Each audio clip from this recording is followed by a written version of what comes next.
Well. So we are finally doing this Q&A.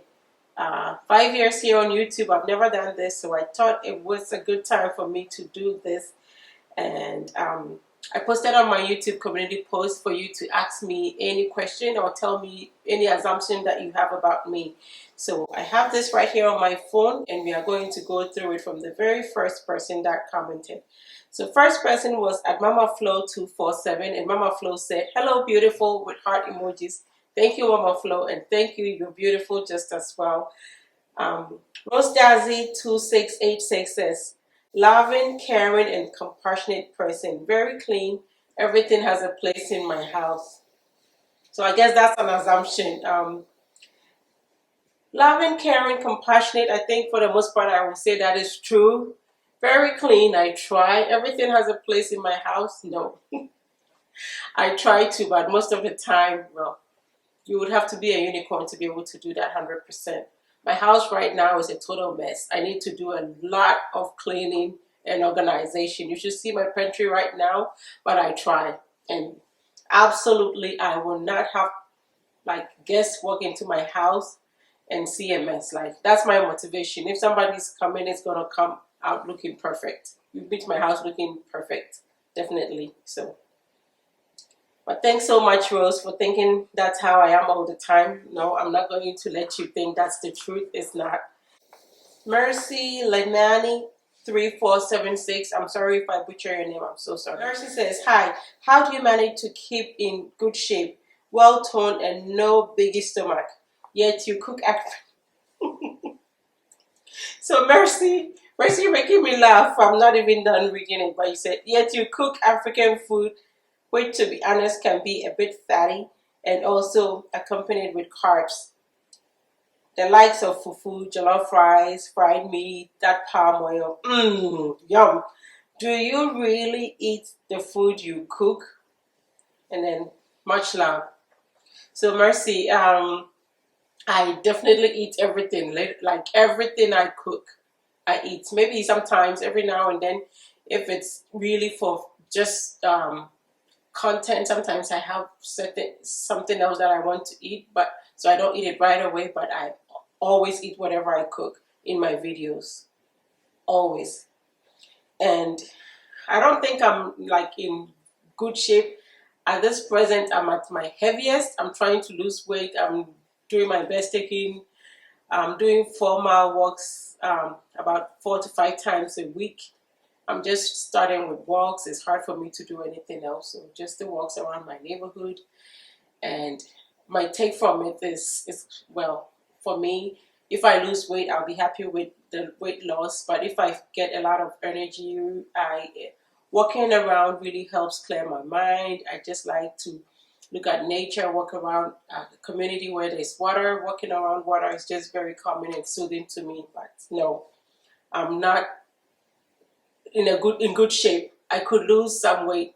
At least some 20 pounds off me would help a lot. So I thought to let you know that.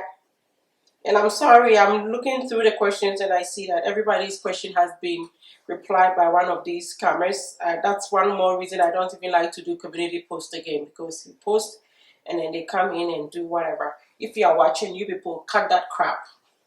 Cut it out. And the next person is Salome Tichua 455. And Salome says, "We are grateful for the opportunity given as Big Sis.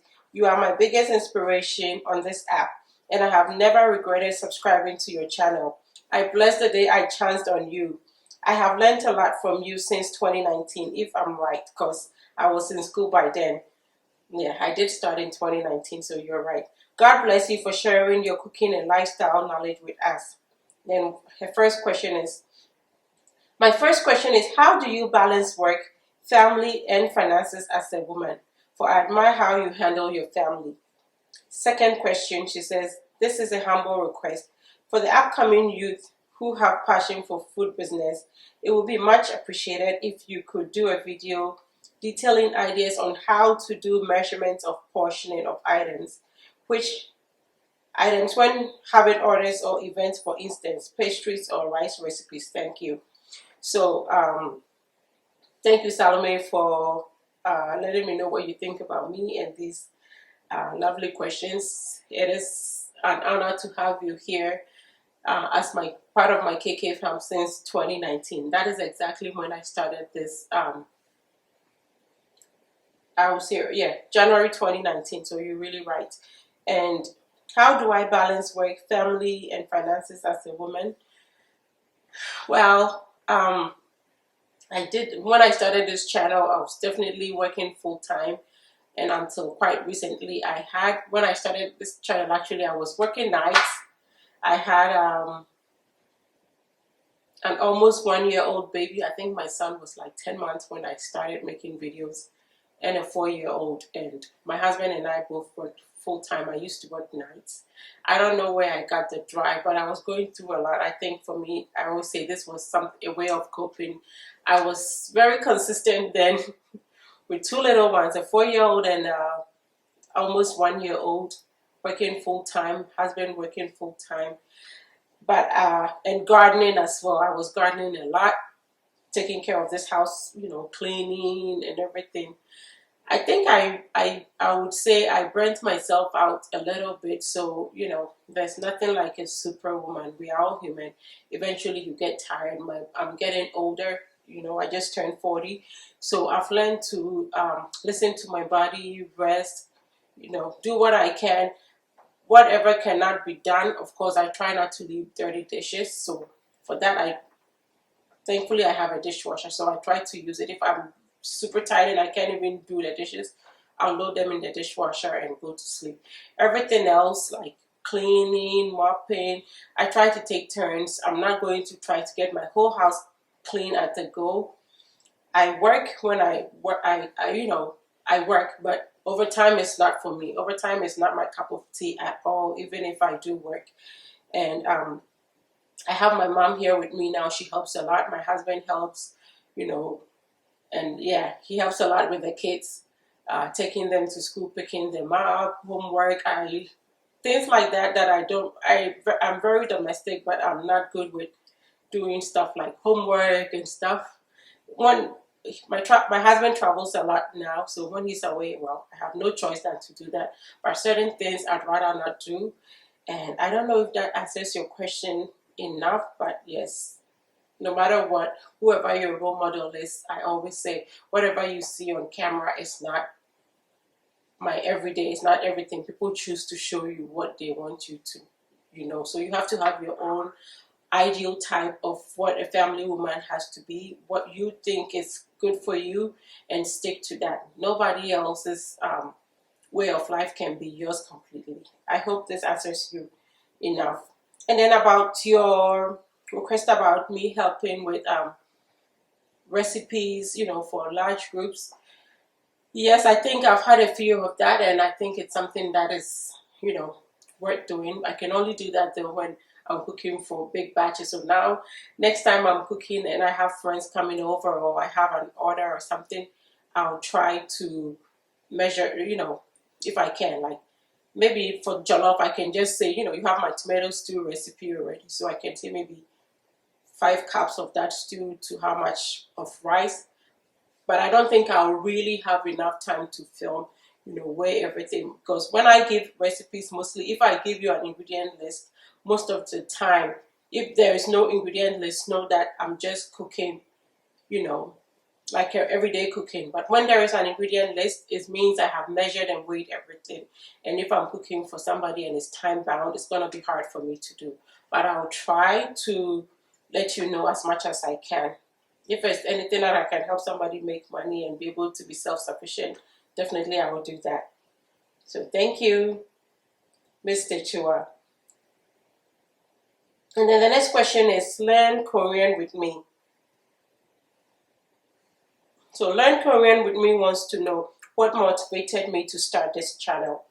So prior to 2019, when I started my YouTube channel, I had been on Instagram for maybe almost 2 years. It's hard for me to know the time frame, but I know definitely before 2017, because 2016 is when we moved to Arizona. and I was already on Instagram posting pictures, few recipes then here and there. And most of my viewers kept saying, "Go on YouTube, go so you can make full videos for us, detailed videos."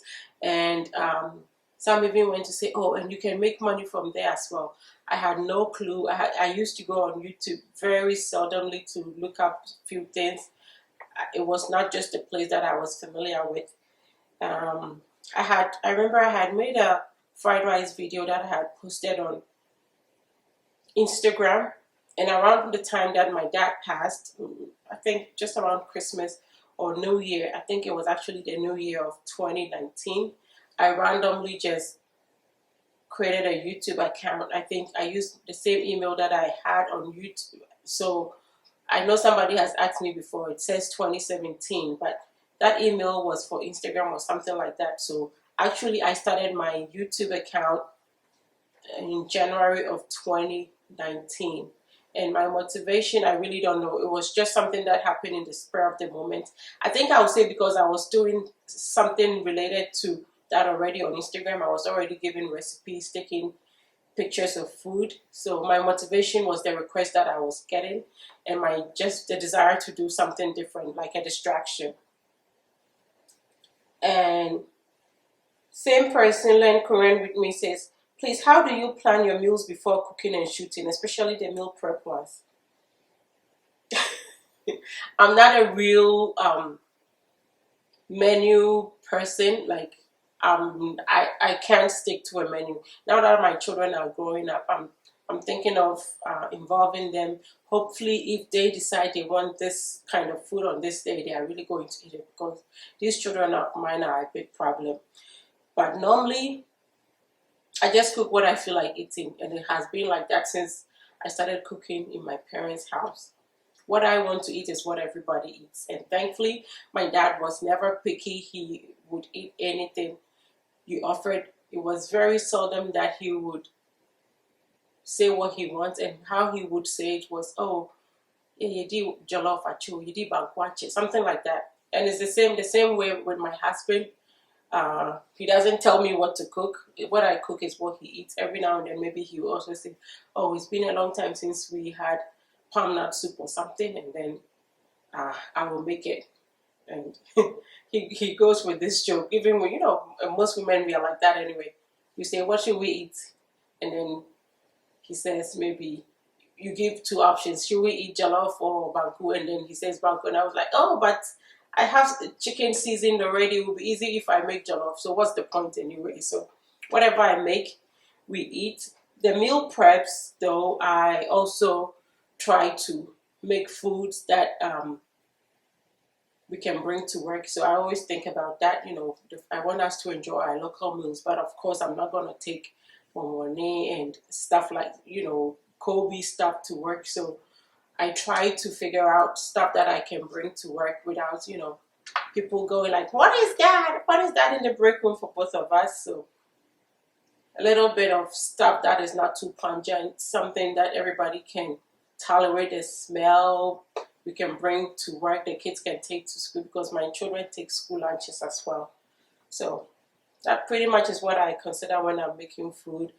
And every now and then, the ingredients, I will say what I have available in my freezer or what is on sale. I normally like to buy stuff on sale and use right away, or freeze and use when the time comes.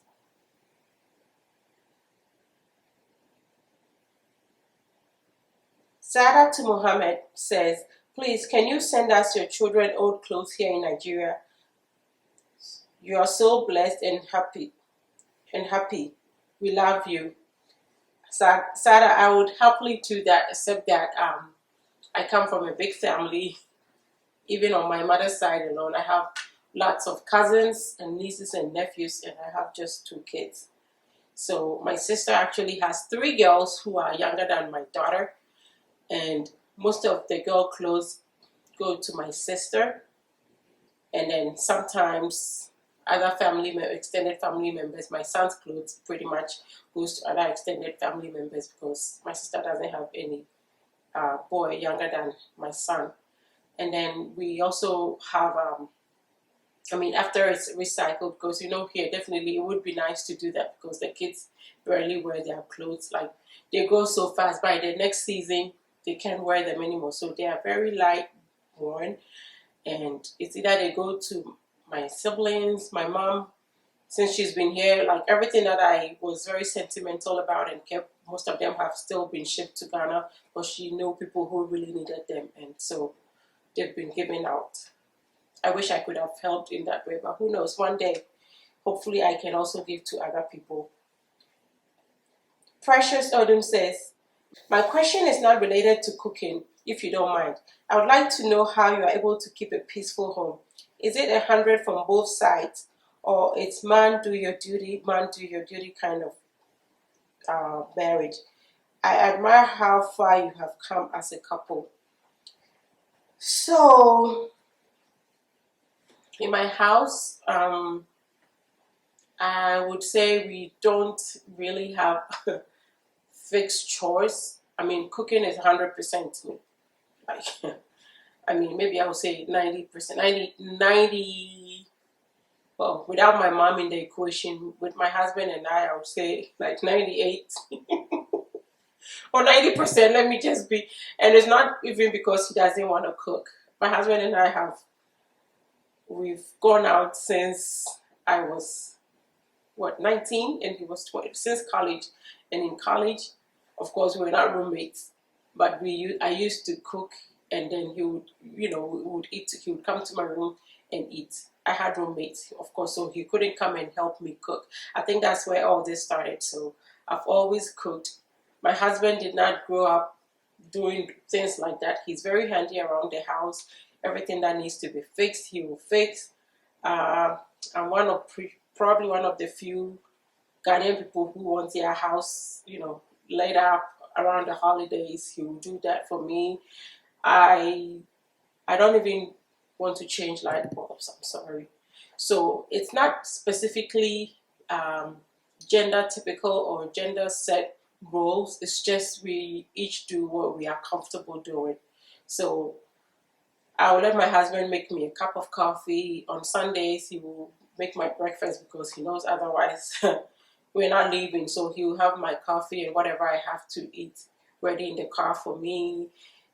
When I'm working and he's up already, he will do certain things for me, like have dinner ready. But of course, I've meal prepped, so warm something for me, stuff like that. But not really cooking. I don't even want him to cook. Most of the time, you ask him to even make you eggs. The other stuff that he will add, I'm not even interested.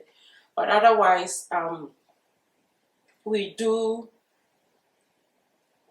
we come together. It's just at the end of the day, it's done. And every now and then, if I feel overwhelmed, if I really need him to do something, I will ask him to do it. So I hope that answers your question. And like I asked somebody else previously, like stuff like homework. At a point in time, he was the one taking the kids to all the doctor's appointments because I was just overwhelmed with school and then work and things like that. So it's never been you do this. It's just all about who is available. Like right now, I would coordinate more, like maybe call and make the appointment and stuff. But most of the time, I'm the one doing the calls, but he's the one taking them because I might be at work on the day of the appointment, that is. So I hope that answers you, Precious. And then the next one, Lydia Baffle, she says, great job, darling. Thank you so much, Lydia. I appreciate you. Ifya Pipra says, what tips would you give someone starting a food channel? All I can say, Ifya, is you have to be dedicated. You have to really be interested in what you're doing.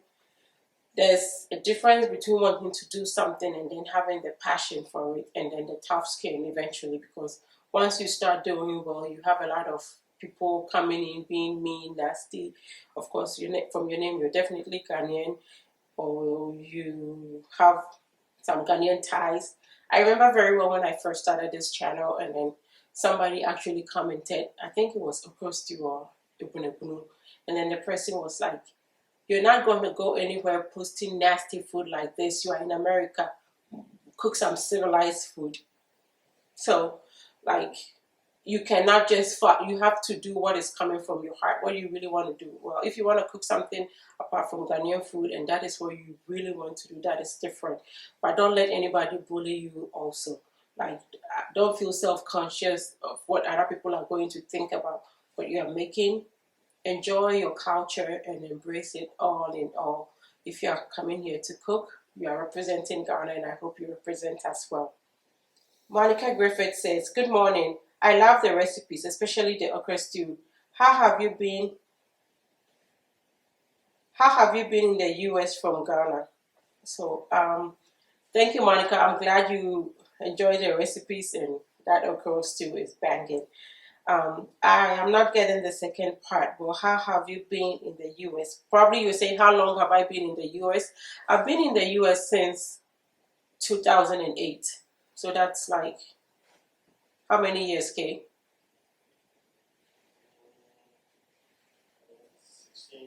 16 years. Yeah, that's about how long I've been here. Thank you for asking. Um, Bisu32 says, "What Dutch ovens do you recommend?" Uh, Dutch ovens vary in prices and everything. I do have the high-end ones. I have some Le Creuset, I have some Staub, and I love my Martha Stewart just as well. They serve the peppers. They are really way cheaper, and I used to share a lot of links from Macy's whenever those ones were on sale. And I think depending on how much money you want to spend, these are the three that I pretty much use. And so I would say I have Martha Stewart, Le Creuset, and Staub, and I love all of them for whatever their functions and their price. The Martha Stewarts are not as expensive. They are just as colorful. They do the job. They probably stain a little bit more than the Creuset because most of the Staubs that I think all Staubs are actually dark coated. The Martha Stewarts are like whitish, creamish. They can get a little bit stained, but using some magic eraser and all these new cleaning things, you can pretty much clean it and be using it over and over again. I've had some of them for like 3-4 years and they're still good. Pattern 9165 says, "You cook very well and your cooking resembles our styles of cooking very much. And I wanted to ask which part of Ghana you are from without making assumptions because you speak Twi. Thank you." Okay, Pata. So I'm actually from Meduma in the Ashanti region, and I was born and raised in Obuasi. But I do love cooking. What I've gotten from most people is when I speak Twi, I don't know how, but I think it's just after so many years of having friends that come from Accra, most Ghana speaking and few Ewe speaking friends, I get a lot that my Twi sometimes, I don't think it comes across on YouTube when I speak Twi, but people find it hard to believe that I'm an Akan. But I'm 100%, both parents are Akan. I enjoy cooking, so I'm happy you see something different in me. That probably means I cook good every kind of food because I love okra. I don't know what else, but I do love okra-based food. So, but thank you for not assuming and asking me. Um, at Keeping Up with Life 215 says, "You don't meal prep, batch cook anymore." I actually do. It's just that making those films take a lot of time. I can compress, for you in less than an hour. Most of them are like around 40-35 minutes. It can take me about 14 hours to film those, believe it or not. I can start around noon and end up sleeping like at 2 a.m. or 10 a.m. and end up still being around here in the kitchen till like 2 a.m. There are times I'm so tired when I finish filming, I don't even go upstairs to sleep. I just go shower in the guest room and then sleep downstairs because what's the point? I have to be up in the next 3 hours. But when I'm not filming, it will take me pretty much about the most will be 5 hours. I'll be done with everything, cleaned up and everything. But filming, because most of the time when I'm making these meal prep videos, I start when my husband and the children leave for the day on my day off, and moving the camera from this spot to this spot, and I still want to film in angles, let you have a good viewing experience. It takes a lot of time just repositioning the cameras, and you know, I want it to be so involving, show you washing the ingredients and everything. So my thing about making videos is like, if my heart is not in it most of the time, I mean, there are times that I force myself to make videos, and very few of them I was like, oh my God, I'm so happy I did, because you were not expecting it to do so well. But most of the time when my heart is not in it, I'm just not happy with it. And most of the time, I don't know, probably my viewers see it too. They don't do well. So I have had a lot going on, lots of running around, appointments for myself, my mom. I've just not had the zeal to make those kinds of videos. But I know that's what most of you like, and I'm hoping to start making them again very soon. Yeah, so please don't leave. I enjoy making those videos. It's just a lot, but I'm always proud when it's done, because it's like they are so well embraced. People really appreciate them. And the truth is, that is how I've always been. That is what I do. It's just that filming it all by myself is hard. It's a lot of work. What do you do for, so Purity Kamwende, I hope I said it right. Purity says, what do you do for a living? Do you cook for money? Do you have your recipe book or ebook? Nice watching and getting inspirations from you. And Purity, I am a nurse. I'm an LPN, that is a licensed practical nurse. I do cook for money every now and then if it fits my schedule, especially with my mom here to help. So yes, I don't have a recipe book yet. I know everybody has kept asking me for the longest time, and I hope I get around to doing one very soon. I don't know exactly when. There's nothing in the pipeline, but hopefully one of these days I'll do that. It would be uh, like, I think, a big accomplishment on my part to be able to do that. So hopefully I get to do that soon. And I'm glad you enjoy watching me and get inspiration from me. Thank you. Andrea Liz Ramirez. So Andrea says, love your content, enthusiasm, and love for your family and life. How do you see yourself in 5, 10 years? What are things you want to do?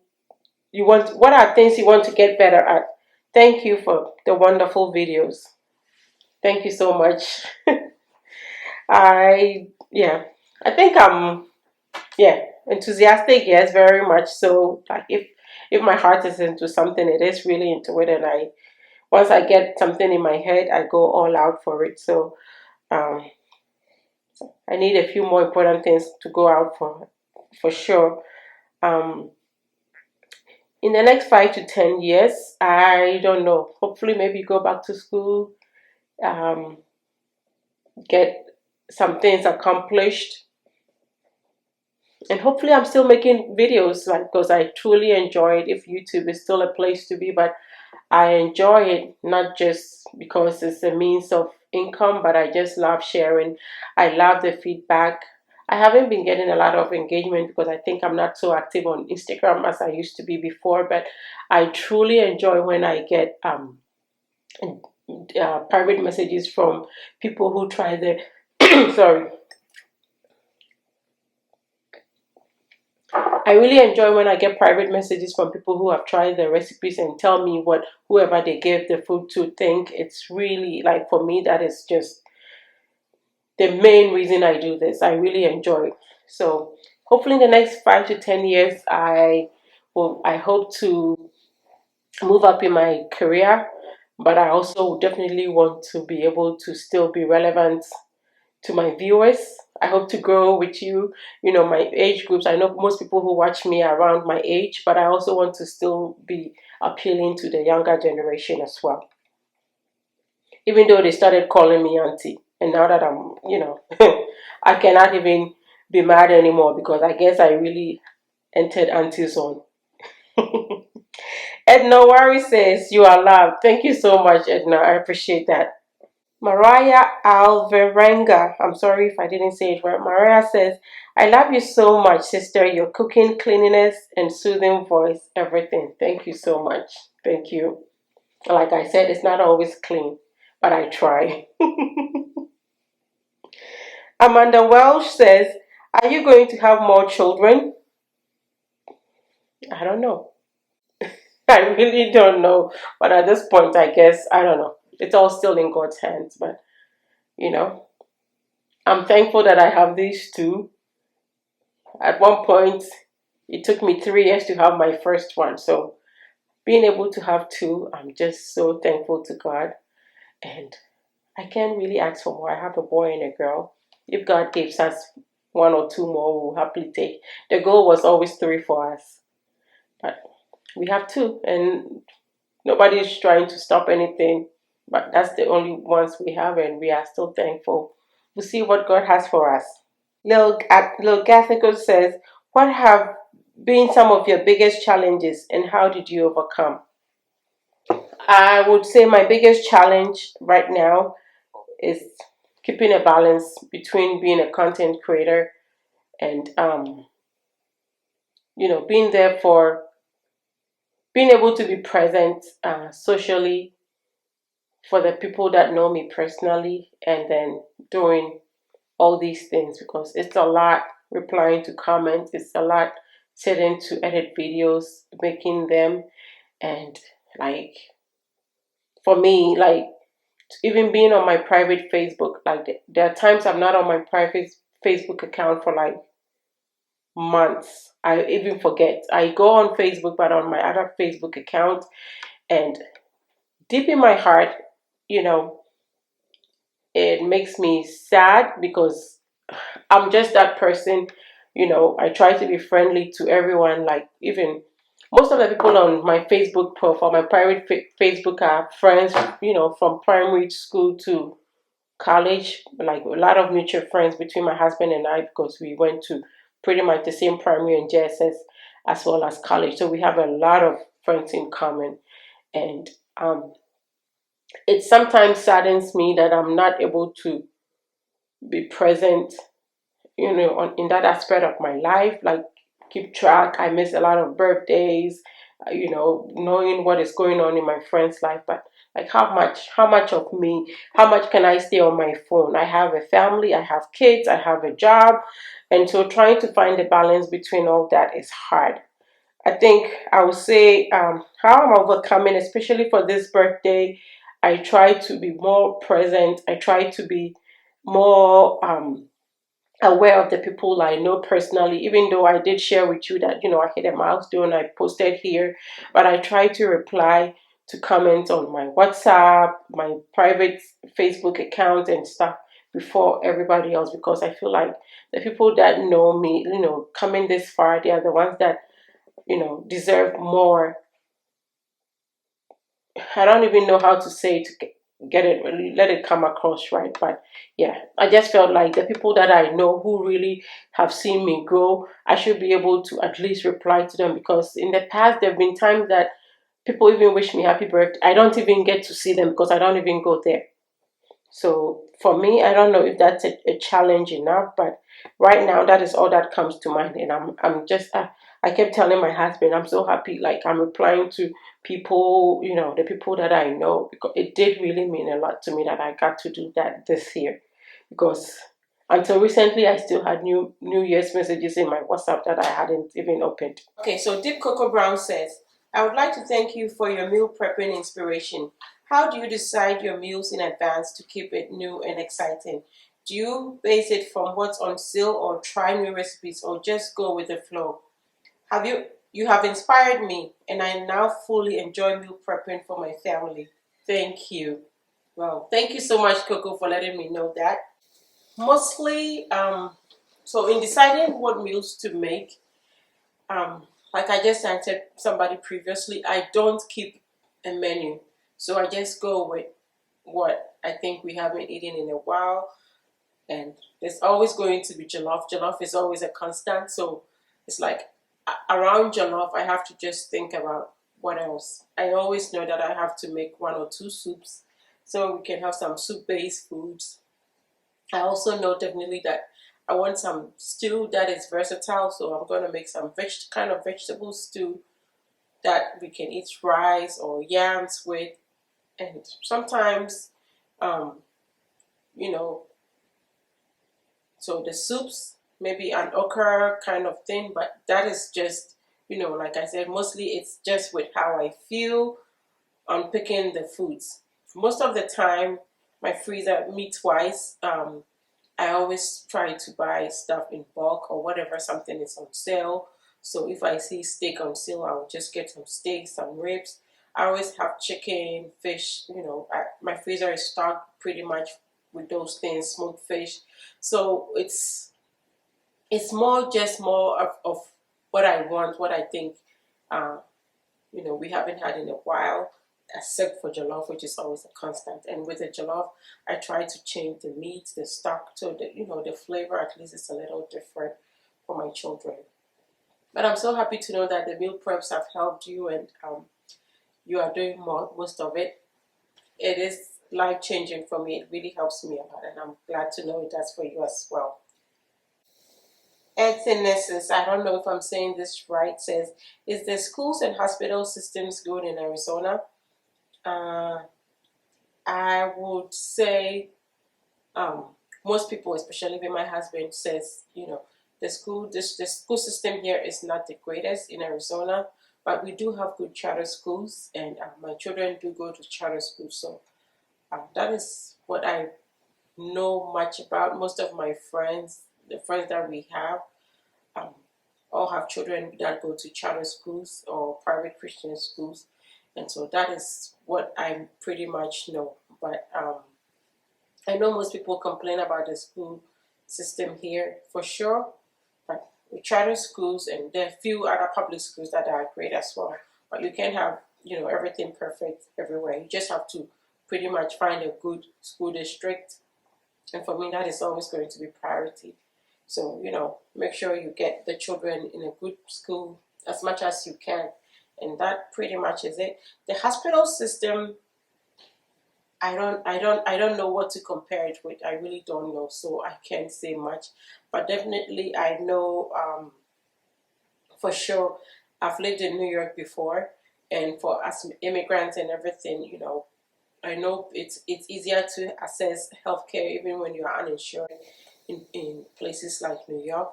Here, no, it's not easy for you to get assistance if you're uninsured. So you definitely need to have insurance, good insurance, before you come in here. I hope that answers your question. And Wambi991 says, I know you are a nurse by profession, but do you also cook as a side hustle? Yeah, I did a lot more of cooking as a side hustle when I just had one child, when it was just my daughter. And even, when around the time I was doing a lot of that, my daughter was actually in Ghana with my parents for like a year whilst I was finishing school, just before we moved here, just for the transition. So yes, at that point I did a lot of orders for people because I had no strength. But after I had my son, I just realized it was just too much. It's just too much. I enjoy cooking, but sometimes the pressures of meeting deadline and everything, it just takes the joy out of it for me. So I do it if it's flexible, if it makes sense to me, the order makes sense to me. But for the most part, I just enjoy cooking for friends and family to enjoy. But if the order is, it makes sense to me and it fits my schedule, I do it. Irene Beidou says, "Hi, I've noticed from your videos that you like having people over and sharing food with them. My assumption is that you have a good support system of friends. Can I ask you how you keep and grow friendships during adulthood, with life getting so busy with work and family? And what are some of the qualities you like? And what are some of the qualities you look in a friend?" So I think that was one assumption that I thought a lot of people, a lot of people have that assumption about me. I get that a lot, I mean, that's what I interpret from the comments that I get a lot. People think I I I have a lot of I am I'm generally a very friendly person, I have to say. Like, that I know for myself. Like, it takes a lot. You have to be a certain kind of person, behave a certain kind of way for me to, for you to, how do I say it? Just not want to have anything to, for you to repel me, like, or for me to repel, which is the right way, to repel me, or for me not to want to do anything with you. Mostly when I see people for the first time, I try to click, try to get to know people. But all I want to say is, most of the time, what you see, I cook for, and then I have people over, is the same people, and it's pretty much, until quite recently, it was just two other families with their children, like the whole two full families. So in our church, um, when we moved to Arizona, we came not knowing anyone, and then the first Sunday we reached here on Saturday evening. Sunday, we are very typical Church of Christ. You know, my husband, he's moved us a lot, but every time we're moving, one thing he makes sure, he already knows where we are going to be going to church. So we already had an address. He had already emailed the family minister, and he had said, oh, he had a couple of Ghanaians in the church, but he did not say any names. So I remember us going into church. We sat down, and then my husband goes, oh, that is so and so, sitting there. I know him from Tema Church. And then when church was over, the people started walking out, and then he reaches us, and, like, when you see your fellow Ghanaian, it's easy for you to see. So I don't even think he remembered my husband, right, by face, but he did remember him, because this person's um, family, they have a big family. His dad was an elder and everything, and he's older than my husband.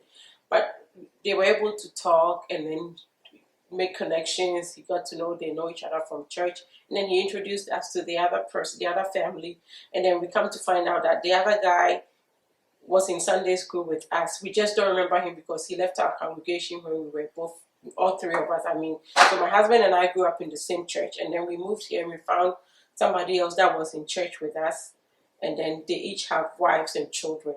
So, and then it's just very typical that, we go somewhere, and um, it's just us as Ghanaians. It's a lot of church is more Caucasian people, a few other nationalities, but it was just us as Africans, the three Ghanaian families representing the whole Africa. We did have a Nigerian family visit every now and then, but that wasn't their main congregation. So we just stuck together.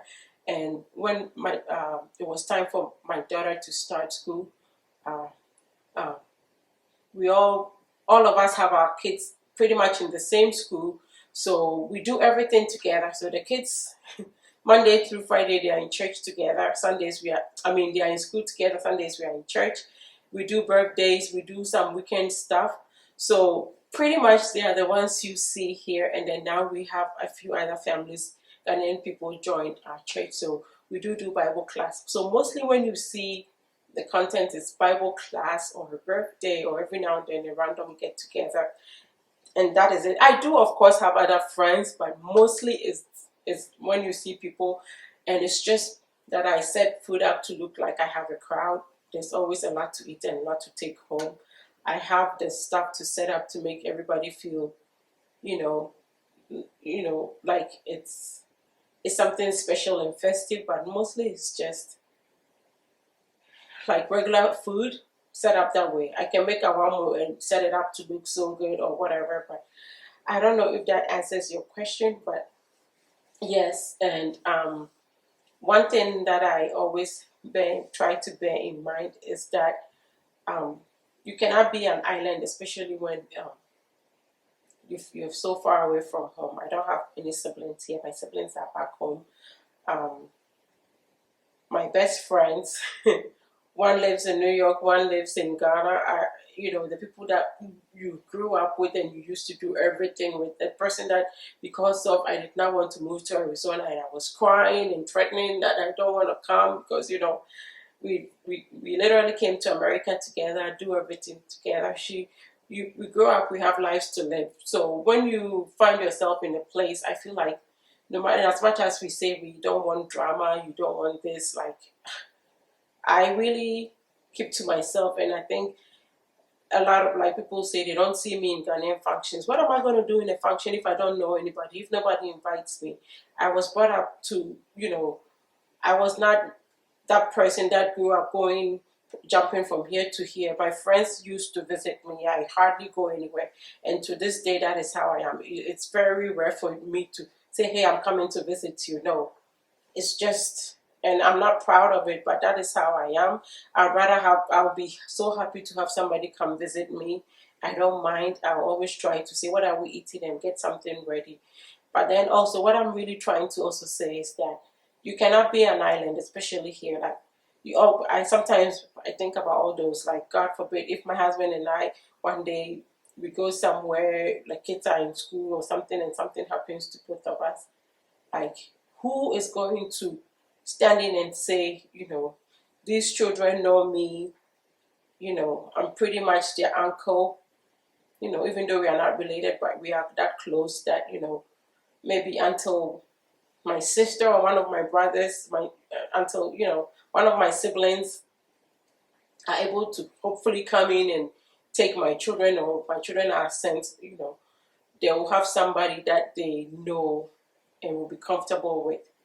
And for me, that is very important. And before I moved here, for a long time, my best friend and I were always like that. Like when she had her daughter, she was like, in case something happens to me, things like that. And now she lives in New York and I live here. So definitely you want to try to make some ties. So apart from these few families in church, I do have few people. And most of the people that I have in my life now are from, them watching me, and we getting in touch, and we do things together every now and then, because as I've grown up, especially after losing my dad, I just felt like life is too short, and you cannot keep prolonging, postponing and saying, I'm going to wait until this time to do this, I'm going to wait. I do not throw real parties, maybe a few, like for my husband, for his birthday. I threw myself a baby shower when I was pregnant with my daughter.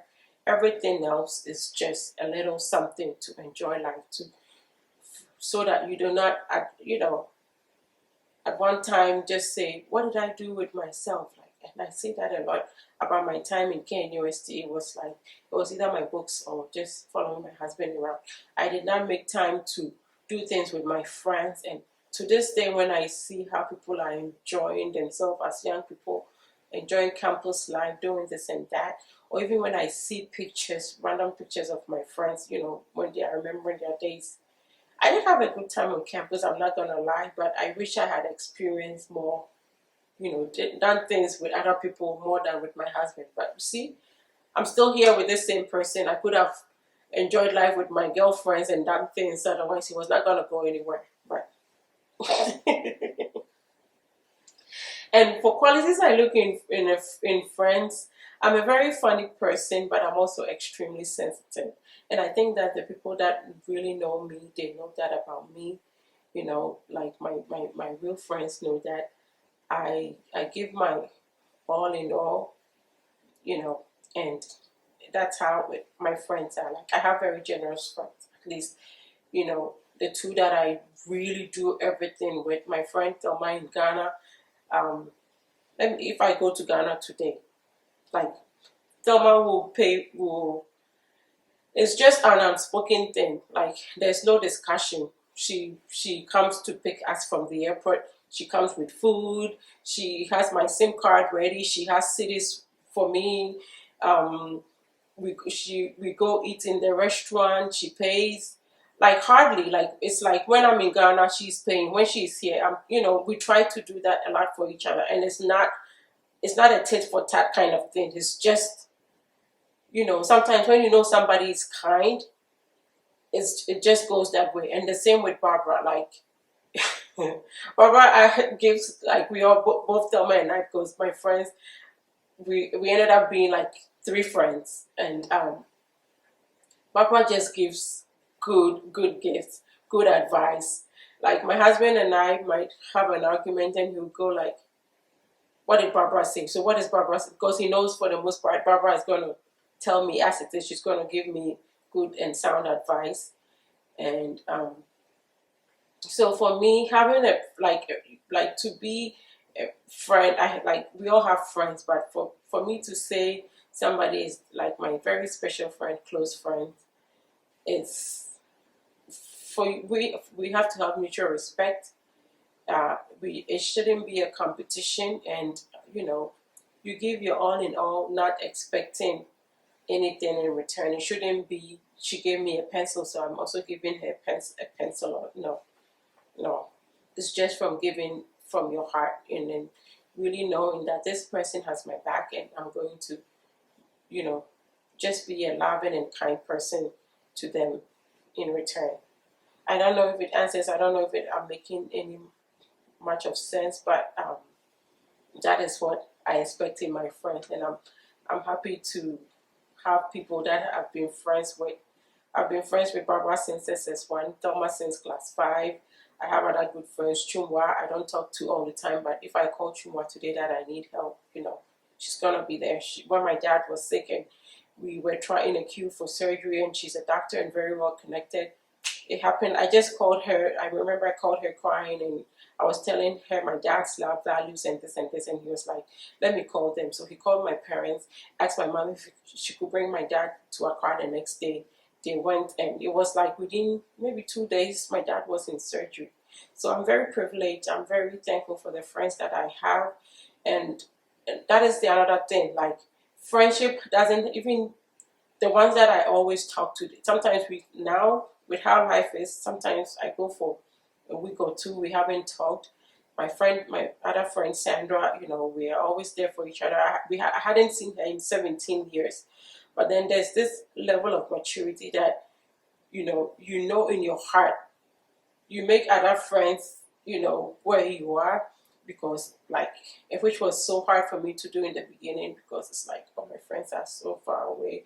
But then you need to have people in your corner all the time. Maybe these are the extra special friends that you get to do things with. And even when we are not constantly talking, and that's one thing I can't deal with, demanding people. Oh, you don't call me. Oh, you don't, like, I'm not calling you, but have you also called me? No, you know, it takes two to tango. So I might be busy. You did not call me, and I did not like and have like I have not had 10 missed calls from you, or even 2 missed calls. If you haven't called me and I have not called you, don't let me call you and say, "Hey, because like, to be honest, the friends that I have that I really there's nothing like that. And oh, yeah, we just talk. We can be on the phone for like hours, cleaning and making the bed. This. I have my AirPods on loudspeaker, and we're just talking. And I don't have to forget about Nanaba. We do that a lot as well. And I give her my very silly jokes. We talk on the phone. You know, on our drives to work, sometimes I'm the one driving or she's driving or we're both driving, stuff like that. Yes, we still have it going on. We do not see a lot of interaction on our YouTube, but yes. Sanaba is one good friend that I have as well. Shani's Kitchen Creation says, looking forward to this Q&A because why not? You are definitely one of my favorites. Thank you so much, Shani. I really, really do appreciate you so much. And I don't know, for some reason I don't see your post on Instagram anymore, but I do enjoy your cooking as well. Is there any way you can ship some of your produce from your garden to us as another business? That is from Joyce Akuto. So Joyce is asking if I could ship some of my produce. Joyce, I don't know. I don't know how you see my garden, but I mean, it's pretty much very small. We've tried to extend by getting a lot of raised beds and everything, but it's not that much produce. We do give some to our friends, try every now and then to be neighborly and give a few to our neighbors, which is not much. I even feel ashamed with how much I'm giving, but you know, the purpose of the garden is for us to have like organic food as much as we can. Definitely, if we had a big plot of land and we had enough, you know, in excess, we would happily give out, even not think about the money, maybe unless it's very, very excess of what, you know, we can eat or store. But at this point, I can't say we even have produce, some of our stuff to eat all year round. when we harvest our tomatoes, we mostly blend and cook it down, and then we make tomato sauce and keep it in the in the freezer. But it doesn't last us all year as it is, so it's not going to be. I don't know. It will make no sense for us to try to sell to give out to friends that we see. You know, definitely we try to do that, but unfortunately we cannot sell. It's not enough. And Wumbi says, "Did moving to the USA change your life for the best?" Mm, I don't know. I can't really say it did change my life for the best. It's it's like you make one decision and you have to also uh, live with the consequence. I do miss my siblings a lot. I'm happy my mom is here with me now, but there's so many times when you call home, especially, and everybody else is home visiting with my parents, and it was just I'm a very emotional person anyway, so I'd get very sad. Even now, like after my dad passed away and I started being very reflective, I've I've asked this question so many times to my husband and to a few friends also, you know, like was it a good idea to come here? Like one day when I'm dead, where will I be buried? Like, but that's me. That's my thought process. And then I don't know if my children want to live here for forever. Like, I would also want them to be able to visit me, or at least know where their parents are buried. I don't know if it makes any sense, but those are the few things like that really bothers me. And my kids really growing up. Um, Away from their cousins. I grew up with all of my cousins, and I feel like they really need that. I try so hard. My sister and I try to let them have video calls every now and then, and they're doing we're doing our best, but it is hard. So in so many ways, yes, there are better opportunities here, definitely. So that is good, but then it's like the opportunity cost of coming here and trying to find greener pastures and a better life is also relationships that probably are not going to be the same back home. And for me, that is always a tough pill to swallow. GD9619 says, "Hi sis, did you learn how to cook in Ghana?" Yes, definitely. I did learn how to cook in Ghana. I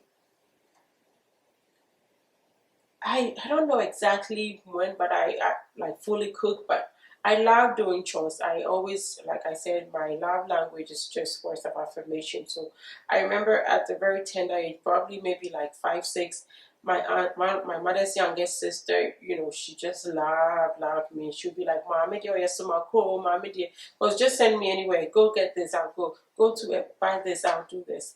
And so I remember my very first play kitchen. My auntie bought it for me, Sister Kosia. So she bought me a tin play set, my coal pot, utensils, pots, and everything. And so when I had many of my cousins here, Bone Crow, we used to play a house, cook and stuff, go for ingredients, a little bit of cassava when they're pounding fufu, some tomatoes, and cook. So that is pretty much how I started cooking. My very first meal that I probably attempted to cook was with my sister, and I really remember very well.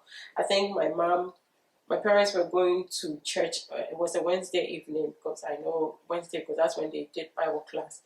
And I think I was probably, this is way before my brother was born, so the most I would have been, and I don't think my mom was pregnant, so I was between 7 and 8, and so my sister would have been between 10 and 11. And we said we're gonna make jollof. My dad is just, he likes to praise, let you do things. He wanted us to really be able to do stuff. So we said, okay, we'll make jollof. My parents went to church. We made the stew. We did good. I think when they were leaving, we were making the stew, and it was great. And then we cooked the rice, but I think the water was too much, and it became a little quite mushy. It was almost like rice balls. And I think I told my sister, maybe if we put a few more grains of rice in there, it will help it.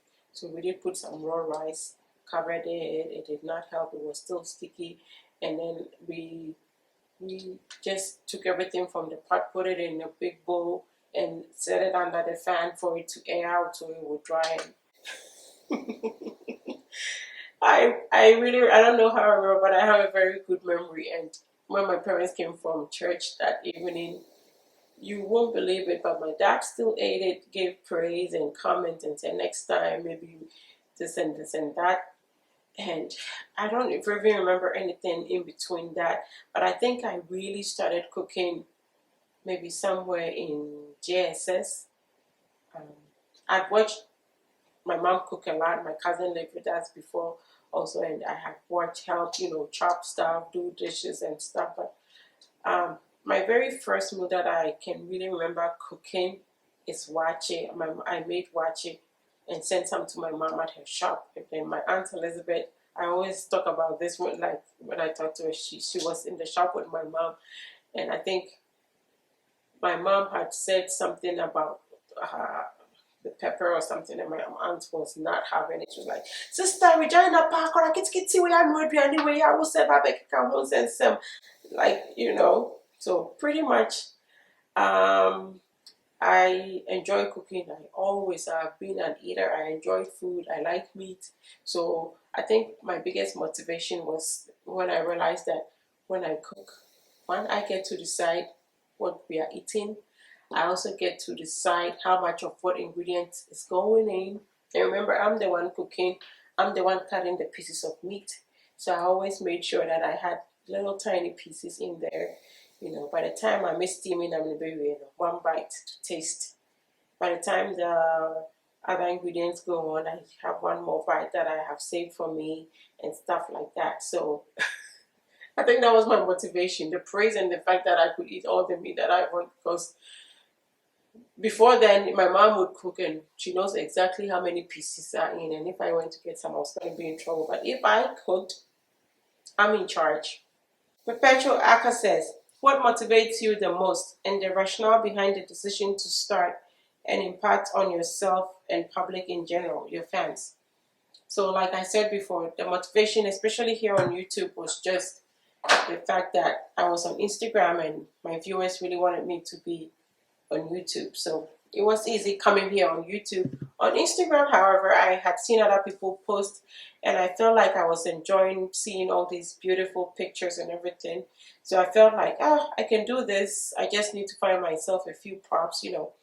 At that time, my everyday plates were like brown and had designs, and I felt like if I could get a few plates that were not so distracting and it would make the food, really pop.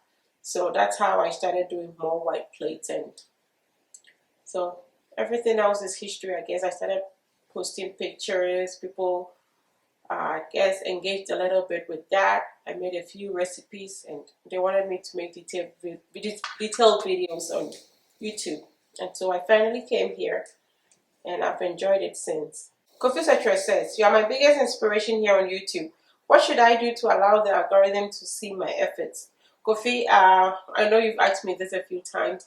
Maybe not in the same question, but consistency is going to be what will get you, successful on any of these social media platforms. So if you really want to be whatever content you want to post, if it's going to be food, it's always going to be easier if you have a niche, not be all over the place. Because even as for me, like, I know most likely this video is not, I'm not hoping for this video to do well and be viral. I'm just doing it for the people that watch me and those that want to be interested in, because people are here for cooking and that's what they really are interested in any way. So you always have to remember that, whatever you set out to do, you have to at least pick one or two, unless you are doing lifestyle and you really can be very good with it. You can share enough of yourself to make people, enjoy it. I enjoy lifestyle and I watch a lot of people do that.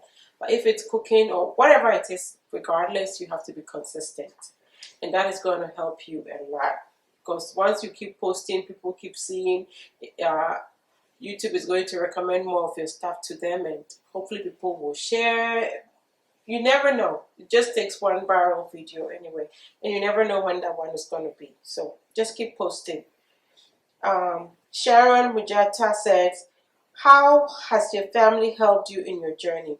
My family, like everybody pretty much in my family, has been very, very, very helpful, Sharon, and I'm very, very thankful. My siblings, if I'm to start from my family of orientation, even maybe go back to my parents. My dad, whilst he was alive, I was not a YouTuber, but I used to have an Instagram account, my Instagram account, and I remember going home to visit in 2017, and I'll make nice food, I'll cook for him, make maybe some smoothies. At this time he was sick, but I would make something nice for him, and I would want to take a picture of it. He was always patient. He was always like, oh my God, by the time I eat the food, the food will not even have a ghost left. Everything, like, you've taken all the soul out of the food, stuff like that. They just laugh at me, but everybody has supported me. My sister, my younger siblings, everybody. Like, my sister will pretty much harass her friends to, subscribe to my channel. Follow Sandra. Subscribe to Sandra's channel. She's a YouTuber. She makes amazing videos. My brothers do the same. My little sister does the same, and my husband. I really remember when I started my Instagram account, and then he shared. Not I did not ask him or anything. He just shared on Facebook, a link to the account, and he said, I remember, like, if I can remember the exact words. Sandra loves to cook so much. She enjoys cooking for family and friends, and sharing food, and she's channeled her efforts into a new phase where she's trying to share recipes and meal inspirations. At that time, it was more like meal inspirations because it was just photos with you. And I hope you go and check her out, and hopefully follow her. And if you can, please leave her a nice comment. She really likes things like that, and it's going to really make her happy, and I'll be very grateful. I cannot ever forget that.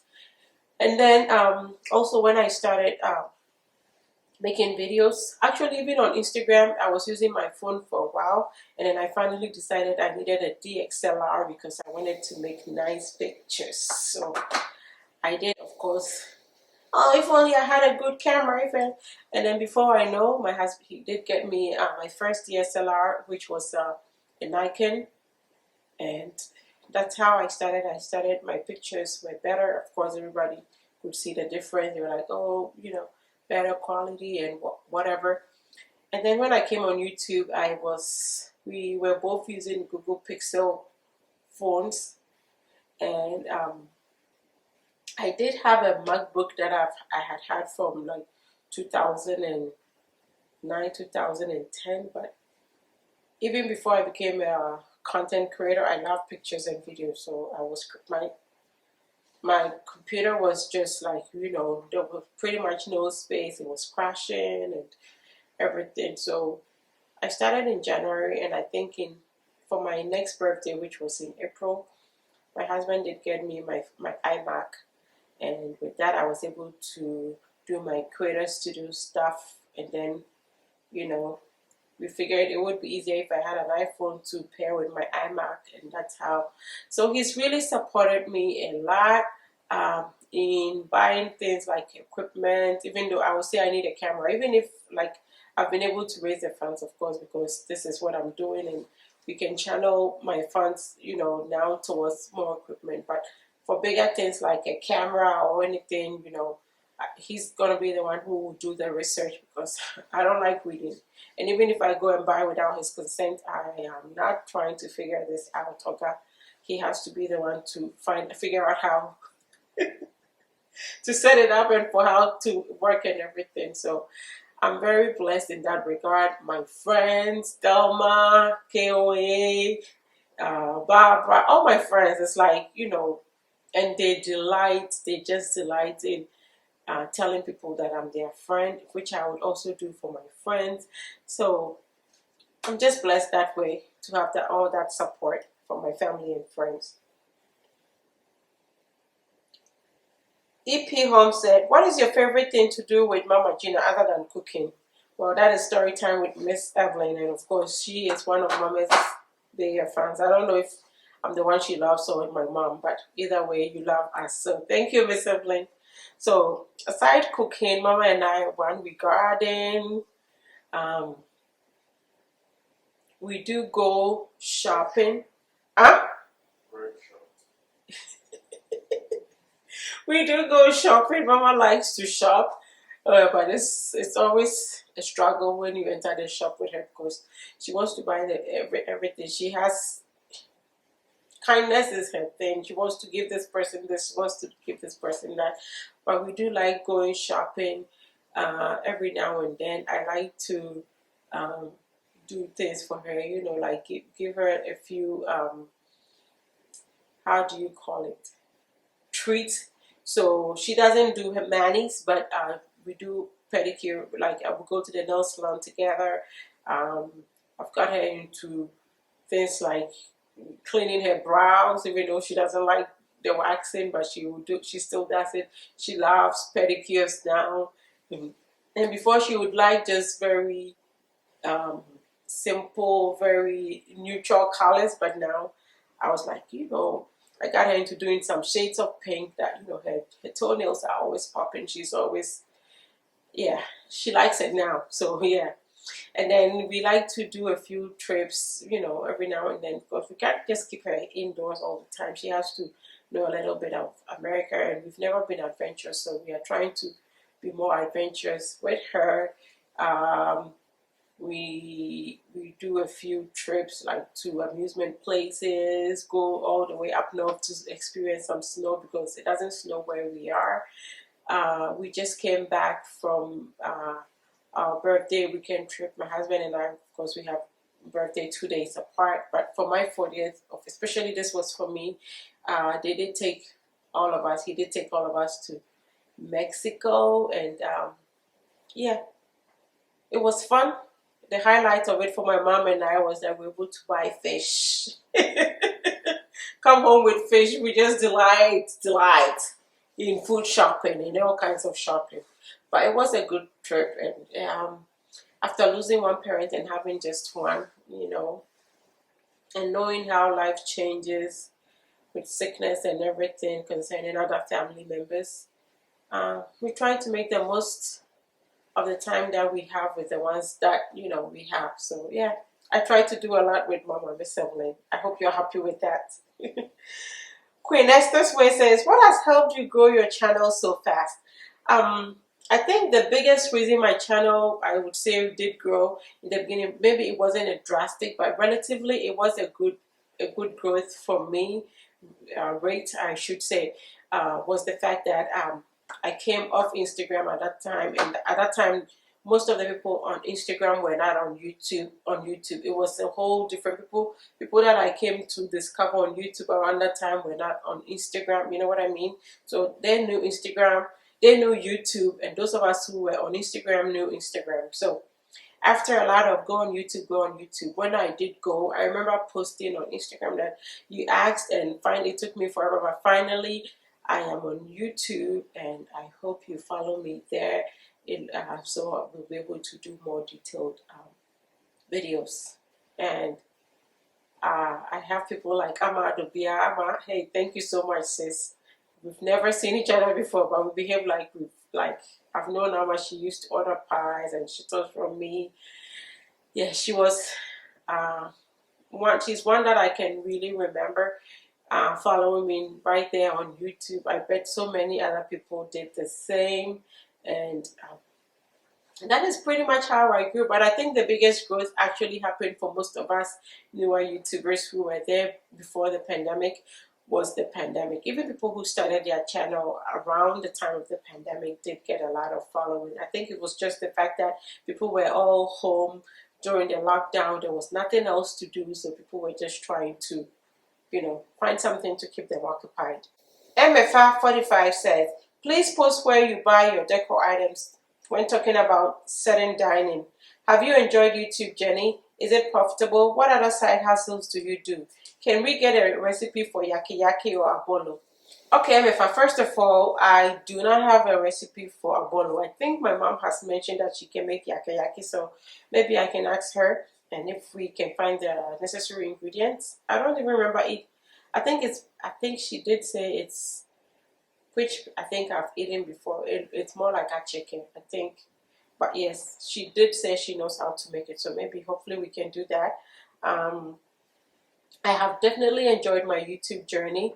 And for me, it's not just about the profit. I just love the fact that I'm able to share and make recipes that people do try and they think work.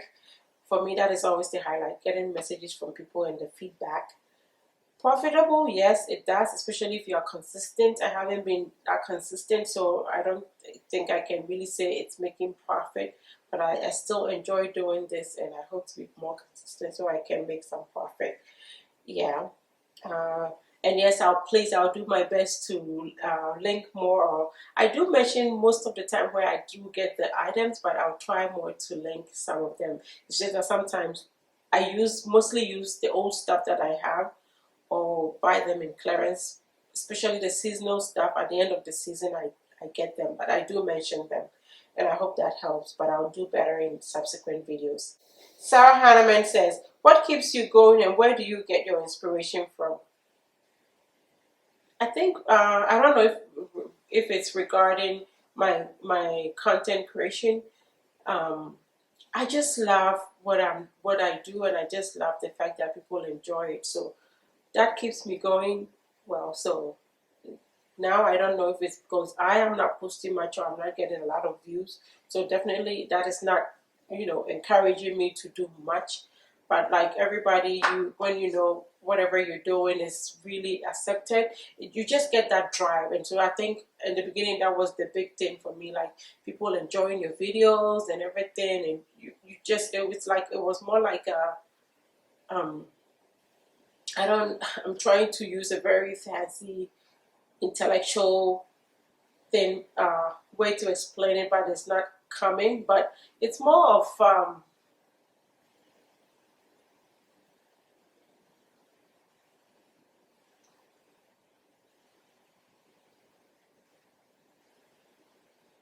I don't know.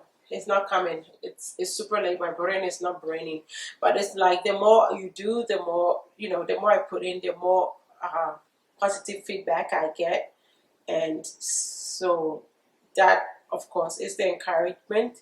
And right now, what is encouraging and inspiring me to keep on going is that I worked so hard on this channel. I really still enjoy um, the relationships that I've made just because of this channel.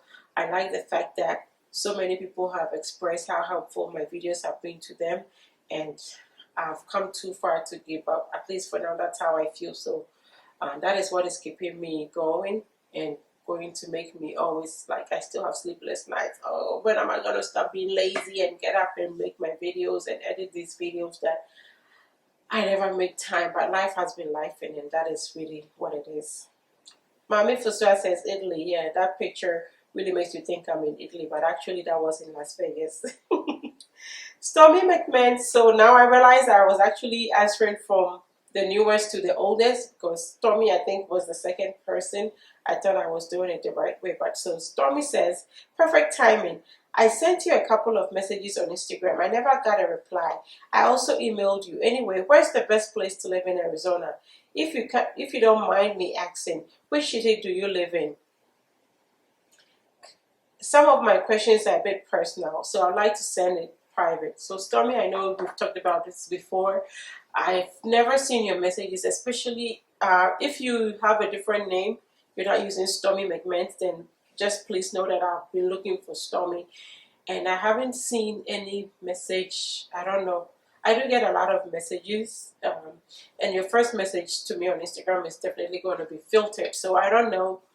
Um, but I haven't seen it. If you could please resend and say this is Stormy from Instagram, hopefully I'll be able to, from YouTube, hopefully I'll be able to see it. I'm not very adventurous, so I don't know much. I live in the Phoenix metro area, and that's all I pretty much know. I like Arizona, except in the hot summer weathers. And So if you're looking to live here, I would say, unless you don't mind the heat that much, then the Phoenix Metro, as that is what I know, it's a good place to be. If you're trying to stay away from the heat, then you might want to go up north a little bit, uh, around Flagstaff and places like that. And there it's pretty much not hot as here. But here in the summers we're going towards 120 degrees, so it is quite brutal, and it takes a lot of getting used to. I've lived here 7 years, going on 8, and I'm still not used to the heat, even though we come from Ghana. The heat is on a whole different level over here. Abla and Efia Playhouses, can you please tell us where you buy anything new you use in your videos, like utensils and so on? Thank you for selling Ghana. Definitely, Abna. I normally do that, especially when you look in the description box. I try to link most of the new things that I have, and I'll try to do more. I'll just mention them, but definitely I'll try. Thank you so much for the support. I've now also asked again, I used your last year's turkey recipe for Thanksgiving and it was fire. Thank you. Well, thank you so much for trusting the recipe and for using it. I truly appreciate that. Well, and family, that comes to the end of our Q&A and assumptions video. My very first time, so pardon me if I didn't do anything right, but I hope you truly enjoyed this. Thank you so much for your love and support. And if I say I appreciate you, please do know that I appreciate you. 5 years and counting of us being on here, and I hope this helped you get to know me just a little bit more. Thank you so much for watching this video. And until I come your way next time with something hopefully delicious, be loving, be kind, be happy.